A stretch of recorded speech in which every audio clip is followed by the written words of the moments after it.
They called me Genghis Khan, a name that echoes through history, a title synonymous with power and conquest. But I was born Temujin, a simple name given to me at birth, a name that held no promise of greatness, no hint of the empire I would one day forge.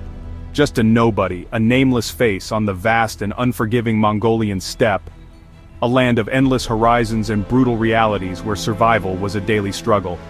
At 8 I watched my father die, poisoned, betrayed, his life stolen by those who craved his power, murdered by rivals, leaving me vulnerable and alone in a world of constant conflict. My family was cast out, abandoned by our tribe, left to starve in the harsh wilderness, deemed unworthy of even basic sustenance. We were pariahs, outcasts, left to fend for ourselves against the elements and the wolves.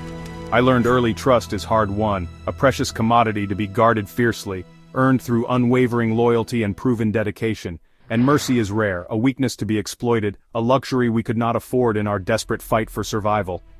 The steppe taught me that only the strong survive, and that compassion can be a fatal flaw. As I grew, I gathered loyal friends, men who saw something in me, a spark of leadership, a promise of a better future. Forging bonds stronger than blood, alliances built on mutual respect, shared hardship, and an unshakable commitment to one another. These were the men who would stand by my side, through every battle, every triumph, every defeat. I united warring tribes not with gold or empty promises, but with the promise of justice, a fair reckoning for past wrongs, and the sweet taste of revenge against those who had wronged us. I offered them a vision of unity, a chance to rise above the petty squabbles that had kept them divided for so long.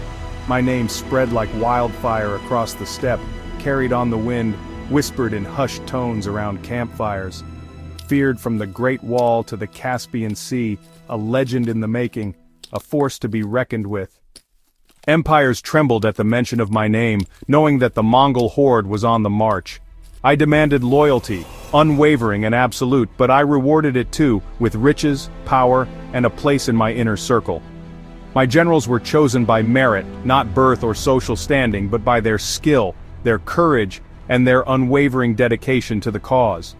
I valued competence above all else, and I surrounded myself with the best and brightest minds in the empire. We rode faster than any army before us, struck harder with unmatched ferocity, and survived where others fell, enduring hardships that would break lesser men. We were relentless, unstoppable, a force of nature unleashed upon the world.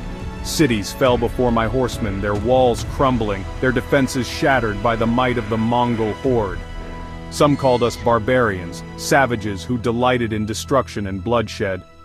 But I brought law to the steppe, a code of conduct that ensured order and stability, a system of justice that was harsh but fair, and opened roads for trade and ideas connecting east and west, fostering cultural exchange and economic prosperity. The Silk Road flourished under my rule, bringing wealth and innovation to the far corners of the empire. The world remembers my conquests, the vast territories I claimed, the countless battles I won, but I built an empire where none dared dream, a realm that stretched from the Pacific Ocean to the heart of Europe. An empire built on strength, loyalty, and an unwavering belief in the destiny of the Mongol people. When you hear my name, Genghis Khan, remember, I was not born great, destined for power, or blessed with privilege.